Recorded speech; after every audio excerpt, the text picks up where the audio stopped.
Hello friend, তোমাদের সবাইকে স্বাগতম জানাই অমর ক্যার ইউটিউব চ্যানেলে। তোমাদের সাথে আছি আমি, অমর। তো আগের দিন তোমাদের যেটা বলেছিলাম যে গেজের উপরে ভিডিও দেবো, যে গেজ জিনিসটা কি হয় তোমাদেরকে ভালোভাবে বোঝাবো। আর গেজের উপরে মানে আমরা কীভাবে কাজ করে থাকি, কী করে কী মানে মেজারমেন্ট করা হয় সেই জিনিসটাও তোমাদেরকে আমি বোঝাবো। তো চলো আজকের এই ভিডিও আমরা গেজের উপরে বানাই, আর চেষ্টা করবো আমি তোমাদেরকে যাতে খুব ভালোভাবে বোঝানো যায়। ওকে, তো তার আগে তোমাদের কাছে আমার একটা ছোট্ট রিকোয়েস্ট রইল, খুবই ছোট্ট রিকোয়েস্ট। তো আশা করলাম জিনিসটা তোমরা বুঝতে পারবে। তো দেখো আমি তোমাদেরকে আমার তরফ থেকে নানা রকমভাবে তোমাদেরকে আমি বোঝানোর চেষ্টা করাই, যাতে তোমরা ভিডিও খুব ভালোভাবে বুঝতে পারো, কিংবা প্রসেসগুলো খুব ভালোভাবে বুঝতে পারো। তো আগামীকালেও ভবিষ্যতেও আমি এরকমভাবেই তোমাদের বোঝাতে থাকবো। তো আমাকে তোমরা একটুখানি হেল্প করতে হবে তোমাদের, ঠিক আছে? তো সেটা কীরকমভাবে, সুপার থ্যাঙ্কস অপশানটা আমার চালু হয়ে গেছে। তো সেখান থেকে তোমরা আমাকে নানা রকমভাবে যে যেমন পারো প্লিজ আমাকে একটু হেল্প করো, যাতে আমি নিজেকে একটু মোটিভেট করতে পারি আর তোমাদের কাছে আরও ভালোভাবে আমি নতুন কোনো কন্টেন্ট নিয়ে আসতে পারি। ওকে, তো ভবিষ্যতে। আর আমি আশা করলাম জিনিসটা তোমরা আমাকে একটুখানি হেল্প করবে। তো এই সুপার থ্যাঙ্কসের অপশানটা তোমরা যেখানে লাইক, ডিসলাইক, শেয়ার, রিমিক্স তার পাশেই পেয়ে যাবে থ্যাঙ্কস বলে। সেখান থেকে তোমরা যে যেমন পারো প্লিজ আমাকে একটুখানি হেল্প করো। ওকে, যাতে পরবর্তীকালে আমার জায়গাটা আরও ভালো হয়, আমি তোমাদের জন্য আরও ভালো কিছু কন্টেন্ট, ভালোভাবে কিছু জিনিস আমি তোমাদেরকে আমি দিতে পারি। ওকে, তো চলো আজকের এই ভিডিও যেটা বলেছিলাম গেজের ওপরে বানাবো, সেটা চলো শুরু করি। তো দেখো গেজ জিনিসটা, এটাকে গেজ বলে, ঠিক আছে? এই যে আমার হাতে যেটা দেখতে পাচ্ছ এটাকে গেজ বলে। তো এই গেজ জিনিসটা সাধারণত দু রকম হয়। একটা হচ্ছে এটা দেখতে পাচ্ছ লম্বা, আর একটা হচ্ছে সেটা গোল সার্কেলের মধ্যে এই এই যে খাঁজ কাটাগুলো দেখতে পাচ্ছ, এই খাঁজ কাটাগুলো করা থাকে গোল সার্কেলের মধ্যে। ওকে, তো এই গেজ জিনিসটা আমাদের এই জুয়েলারি লাইনের সঙ্গে যেসব বন্ধুরা আগাগোড়ায় যুক্ত আছো, তোমরা তো অবশ্যই এক চান্সে বুঝে যাবে যে গেজ জিনিসটা কী। এবং যারা নতুন আছো আমি তাদের জন্য স্পেশাল এই ভিডিওটা দিচ্ছি, যাতে তোমরা জিনিসটাকে বুঝতে পারো। আর এই গেজের উপরেও কিন্তু তোমাদের নলেজ হওয়া উচিত, দরকার। কেন বলো তো, মার্কেটে যখন কাজ করবে, মার্কেটের জন্য এই গেজটা কিন্তু যারা মডেলের কাজ করে তাদের কিন্তু এই গেজের মাপ বললে এক চান্সে সহজে বুঝতে পেরে যাবে। বুঝতে পারলে জিনিসটা কী বোঝাতে চাইলাম? ওকে, তো দেখো গেজ এই 0 থেকে শুরু হচ্ছে, একদম 36 অবধি থাকে। ঠিক আছে, দেখো যত উপর দিয়ে 0, 1, 2 যত উপর দিকে উঠেছে তত এই যে গ্যাপটা, এই গ্যাপটা দেখো সব কটা আলাদা আলাদা আলাদা আস্তে আস্তে সরু হয়ে গেছে। কেন হয়ে গেছে? এইগুলি হচ্ছে থিকনেস। ওকে, আমরা সাধারণত ক্যাটে যেগুলো থিকনেস দিই সেগুলো আমরা ধরো পিস দিচ্ছি 1 mm, 1.5 mm, 2 mm, আমরা যাই এর মাধ্যমে নামাচ্ছি, সেটাই গেজে কনভার্ট করলে সেটা কত কী হয় তোমাদেরকে আমি বোঝাচ্ছি। দেখো, তো এই 36 গেজ থেকে শুরু করি, ঠিক আছে? যদি তোমরা ওই এর মাপটা যদি তোমরা গেজে কনভার্ট করতে চাও, কিংবা যদি গেজে কনভার্ট হয় সেটা কত কী হয়, সেই জিনিসটা তোমাদের আমি বোঝাই। দেখো, এই যে 36 গেজ দেখছো, এই 36 গেজ যদি হয় তাহলে এটা মোটামুটি এখানে লেখা আছে, যে ছোটো ছোটো লেখাগুলো দেখো, এই 0.19, 0.12 এগুলো এর মানে মাপ দেওয়া আছে। বুঝে যাচ্ছে জিনিসটা? তাহলে এই 36 গেজের মাপ এ কত আসছে? 0.19।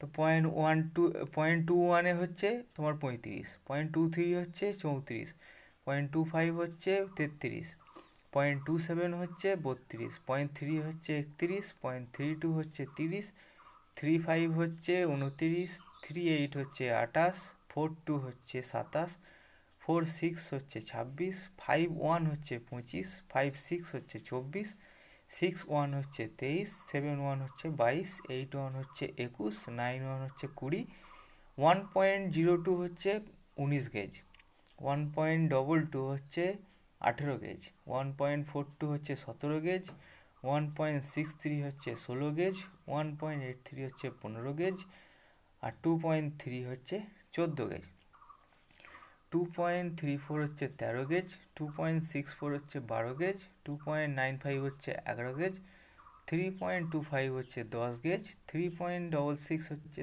9 গেজ, 4.06 হচ্ছে 8 গেজ, 4.47 হচ্ছে 7 নম্বর গেজ, আর 4.88 হচ্ছে 6 গেজ, 5.39 হচ্ছে 5 গেজ, 5.89 হচ্ছে 4 গেজ, 6.40 হচ্ছে 3 গেজ, 7.1 হচ্ছে 2 গেজ, 7.62 হচ্ছে 1 গেজ, আর 8.23 হচ্ছে 0 গেজ।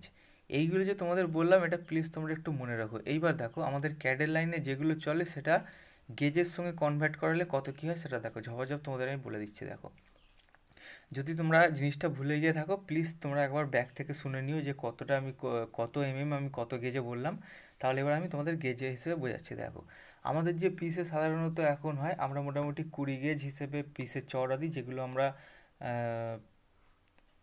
ওই সেলাই পিসের যেগুলো হয় সেগুলো আমরা 20 গেজ হিসেবে মোটা দিই। আর নর্মাল যে পিস হয় সেগুলো আমরা 23 গেজ হিসেবে ক্যাডে দিয়ে থাকি। ঠিক আছে, এটা পাতলার মধ্যে বললাম। আর চৌকির পিসটা ঠিক আছে আগে হতো 14 গেজ হিসেবে, এখন সেটা মোটামুটি ওই 17 গেজ কি 18 গেজের মধ্যে, আর 17 গেজ কি 16 গেজের মধ্যে চলে এসেছে। ঠিক আছে, এবার চলে যায় বিজিলের দিকে। বিজিলের দিকে আমরা যখন দিই তখন তোমার বিজিলের চওড়া হচ্ছে 22 গেজ হিসেবে চওড়া দিই, আর 20 গেজ হিসেবে লম্বা দিই। ঠিক আছে, এবার তাহলে কুটি সাপোর্টের দিকে যাওয়া যাক। তো কুটি সাপোর্ট তোমরা যেগুলো দিতে পারো সেগুলো হচ্ছে 21 গেজ, 22 গেজ আর 20 গেজ, মানে 20, 21, 22 এই তিনটে গেজের মধ্যে তোমরা সাপোর্টটাকে দিতে পারো। তো বেশিরভাগ জয়েন্টের জন্য যেগুলো চলে সেগুলো 21 আর 20 গেজের মধ্যেই বেশিরভাগটাই চলে। ঠিক আছে, যেগুলো জয়েন্টের তার ফার দাঁড় করানো হয় সেগুলো এই 20, 21 গেজ হিসেবেই দেওয়া হয়। ওকে, তো জিনিসটা আশা করি তোমাদের দেখো যেটা মেন আমাদের দরকার সেটার ব্যাপারে তোমাদের আমি জানিয়ে দিলাম। আর এর মাপগুলো তোমাদের আমি যেটা বললাম সেটা গেজে কনভার্ট করালে এই 24, 23 গেজ তোমাদের আমি এর আগে যেটা শোনালাম সেই জিনিসটা কিন্তু গেজে কনভার্ট করালে ওইগুলো আসে। তো আশা করি যখন তোমরা মার্কেটে কাজ করবে কিংবা নতুন যেসব বন্ধুরা আছো তোমরা এই ভিডিওটা থেকে অনেকটা আইডিয়া পাবে। আর এই জিনিসটাকে মনে রাখো, এই গেজটাই হচ্ছে তোমাদের কিন্তু মার্কেটে যখন তোমরা কাজে লাগবে তখন কিন্তু অনেক অনেক দোকানদার আছে গেজের মাপটা বেশি ওরা ভালো বোঝে।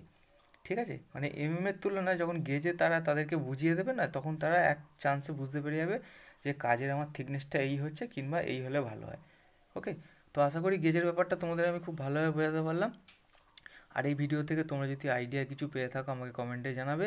আর যাবতীয় যা কিছু প্রবলেম হবে আমাকে কমেন্ট করো, আমি অবশ্যই তোমাদেরকে হেল্প করার চেষ্টা করব। ওকে, আর সুপার থ্যাঙ্কসের ব্যাপারে তোমাদের আমি যেটা বললাম প্লিজ আমাকে একটু হেল্প করো তোমরা সবাই মিলে, যে যেমন পারো সুপার থ্যাঙ্কসের মাধ্যমে আমি যাতে নিজেকে একটু ভালো রকমভাবে মোটিভেট করতে পারি।